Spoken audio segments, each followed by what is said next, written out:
It's a process. We always lean on the draft. That's where that's our bread and butter, and that's always been a basic principle for us. But we will obviously look at free agency as well, and we're not shutting the door on any of our free agents. We're going to make attempts at signing some of them back. I don't want to get into names which ones we're prioritizing, but it's a lot of good players, and we have to make some decisions. Jason, what would you say if you're looking at your offense from last season and then going into this season? What are some of the most important things you're hoping Zach Robinson brings that you guys didn't maybe were missing last year? Well, a lot of the things, I always hate to say this because it sounds like we don't hide behind the injuries. The injuries are everywhere in the NFL. But, we were derailed a little bit by a lot of different offensive line combinations, asking Mecca to have to play multiple spots as a rookie. And as intelligent as he is, it's really hard on a rookie.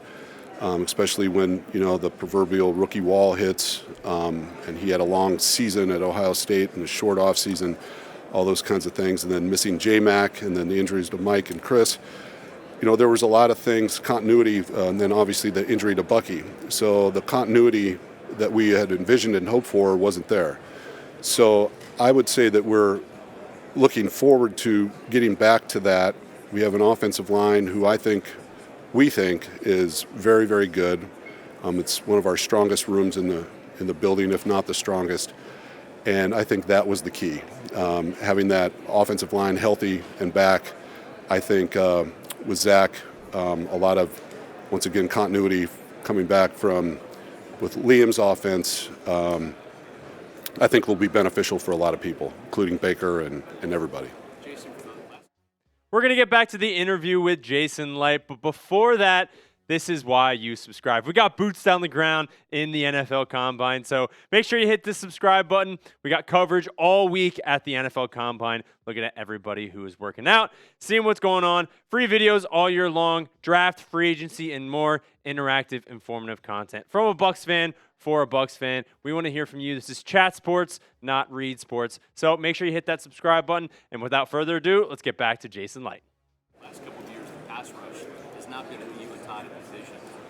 36 sacks last year, I believe. What has led to you guys not getting after the quarterback with a four-man rush as you guys wanted to? Yeah, the presence of Kalijah last year, or the lack thereof, kind of hurt things a little bit because they work in tandem.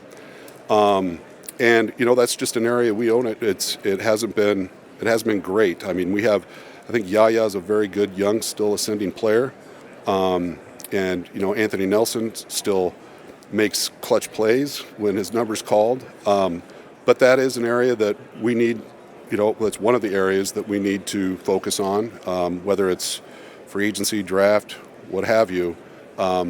It's obvious that NFL it's a pressure game. You need to get pressure on the quarterback in order to win, and it's not like we were getting blown out of these games. We were in a lot of close, tight games. But I think in order to take the next step from where we were in previous to 2025, which I think we will be, to take the next step, I think we need to get more pressure on the quarterback.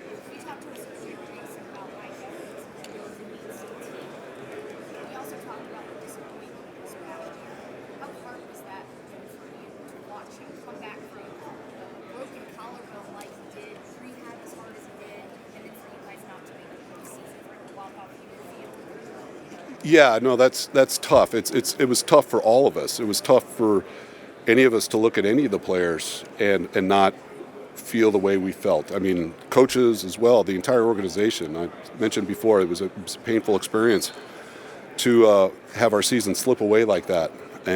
But trust me, we all own it, and we're doing everything we can with our plans here moving forward to try to get back on track. And I'm confident that we will. How much conversations with Mike's representation will include kind of sharing what those plans are? A guy like him, he's only got maybe a few years left. That tends to be what they're looking for, like the change Yeah, we'll have a lot of conversations with him. We have a very open line of communication with his agent and his agents, and also with Mike. Are those communications at a different tenor than past off seasons? No, I would say we're have the same open lines, same discussions. I talk to Mike. He's earned the right to do this and to do what's best for him, and he knows that we'd love to have him back. In the draft, how do you evaluate whether or not a guy's going to be able to be a good tackler at the NFL level? Well, it's kind of a loaded question. There's a lot of ways, but number one, how do they tackle in college, and how tough are they? How well do they come to balance? What kind of athlete are they? How much desire do they have to play physical? I think a lot of those things come into play. Jason, there was a report that connected you to Sean McDermott, offering him maybe a spot on the staff. Just curious what the level of interest was there, if there was any interest in that. No, I don't know where that came from. No. I have a lot of respect for Sean. We work together. A lot of respect for him. But I don't know where that came from. When you get to the linebacker room, do you feel any pressure to add instant impact players, or do you feel like you guys are in a spot where you could develop your own in the draft or any young guys? Little both. It kind of depends. It just all depends on what's available and where you can fit them in. There's some really good young players that come out as rookies that can step in right away, and there's some ways that Todd can draw up his defense to maybe take a little bit more pressure off of them to be responsible for making all the plays. But I think we'd be open to either. It just kind of depends on who's available and what's out there. It seems like here at the combine, fewer prospects actually participated in the workouts and the drills. Does that matter to you as an evaluator when you come here? Like, how important is the workout aspect anymore in this event? I think it's important. I think we get a lot. It's just part of the resume of the player. It's part of what goes into our thoughts and our draft rank, our draft board, and things like that. It's not the final. It doesn't make up a huge percentage of the entire profile, but it is important. I think we like to see them compete first and foremost. If they don't, we like to see them at their pro day. If they work out and do everything at the combine, to be honest with you, that's fine if they don't work out at their pro day. But we like to see them compete. It's a part of it, yeah. I would hate to see the day where nobody is working out. That's to answer your question. Jason, when you look at this draft class, at linebacker, edge rusher, defensive line, particularly the front seven, how deep is it? How talented is it at those three positions? I would say there's quite a few players that we are, have fairly high on our draft board at this time. It's a very fluid process, but at edge and inside linebacker, more so than defensive tackle. That's not to say we can't find a defensive tackle, a good one at some point. This is not a draft where we have as many players, I would say, in that really top tier, which is fine. That's been the case in the past where we've still managed to draft well and have good players. So, but to answer your question, I think it's a fairly good crop this year, those positions. Jason, when you look at last year with Reid Bartkus, obviously having to play left tackle to start the season, then playing next to two different guards for most of the season, what do you think of his development, where he's at right now? Well, I think in the end game, I think that's going to be good for him. It's good to go through these adverse situations. It was good to see him go out there and compete at left tackle. It was a lot was placed on him this year because of the injuries that we had, and he was up for the task. He was excited about it. A lot of guys wouldn't be, moving out from center to left tackle and to, play fairly well like he did. I think it was a lot on him. I don't think it's stunted his growth. I think in the end, I think it's going to be a positive for him. Jason, it sounds like you expect Mike to get free agency. If that's the case and he does go talk to other teams, do you have any kind of guarantee that he'll come back and maybe you guys will fix the finals? We'll have to see how that goes. I can't tell you for sure that we would. I don't know. Right now we're in the point that we're at is he's kind of testing the market, and we know that we do have open lines of communication, and we always will. So. Also, hit on us one Oh yeah, for sure. Yeah, he's earned that. Jason, you guys have scouted a lot of edge defenders and drafted a couple of these years too. You talked about the need for that position. I'm just kind of curious, as you're still trying to look for answers at that position, has anything changed or evolved about the way you scout that position in college to the NFL? I think it always does every year. We go back and look at the players that we liked, how they developed, and there's a lot of them that we liked that have become good players, but we just didn't have the opportunity to take. I think the ones that we had some questions on maybe didn't fare as well, and you have to, whether they're with us or not, I'm not pointing out any particular player. I think it's always evolving, the process. We're always trying to find what it is that is the secret to success, and I think that will always be the case.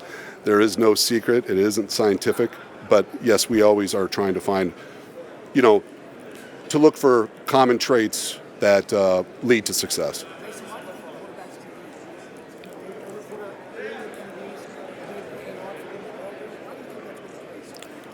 I think there's just in recent years, players really are in tune with their bodies. I think they know how to take care of themselves a lot better than they did. And with their diet, with their off season, with their personal trainers, whatever it is, I think they've just done a much better job. Jason, there's been increased conversation in the last few days about athlete mental health, obviously.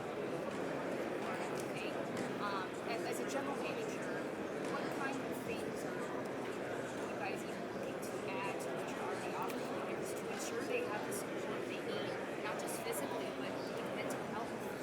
Yeah, I love the way that our organization taps into this with education, with Duke and with Joe Corello, how the open communication and education with the players on a regular basis to let them know if there's something that they need to talk about, that we have the resources for it. I think you can add resources, you can have even more communication, but right now I feel like we have a top-notch staff that's done an excellent job kind of getting through some situations. Is Joe there every day? I know some teams will have licensed mental health counselors, life coaches, but they're not necessarily there every day. He's there on a regular basis. Jason, last year, the biggest win you get from the Braves this year was outside writing, with the hope that you would get back to the double-digit sack guy. Why do you think that didn't work out? Well, as you know, Hassan had some injuries too this year, and he really gave us a lot of effort. He's been a great teammate. I'm not regretting the last year signing Hassan, because he showed a lot of promise early in the year. But like I said, like a lot of players, he dealt with a lot of injuries that we did across the board in our team. So I think that had a lot to do with it. Jason, I know questions players and draft picks very highly. How do you determine when you can part with some of those draft picks to maybe go get a player that can be in the league? That's the tricky situation. It's you have to look at the whole picture. You have to see what you're, like I said before, not up here, but over there with some of you guys. You want to maintain flexibility at all times to be able to do something that might surprise you. Surprises always come up. Moving on from players that have been very good is very tough, especially when they're still playing at a very high level. But you also have to look into the future. So everyone is a individual case. It's not, you can't just use a broad stroke and say, when are you going to get rid of a player that's maybe getting up there in age. I think everybody's different. Some players can play longer than others. I would say at the end of the year when he came back and he was feeling good, he was back to Chris. Jason, you gave us, you expressed some confidence in just what is it about him that gives you that level of confidence even after you have it? Baker is just extremely tough, physically and mentally. He's an extreme competitor. and he's off the charts in those things. So we have all the confidence in Baker.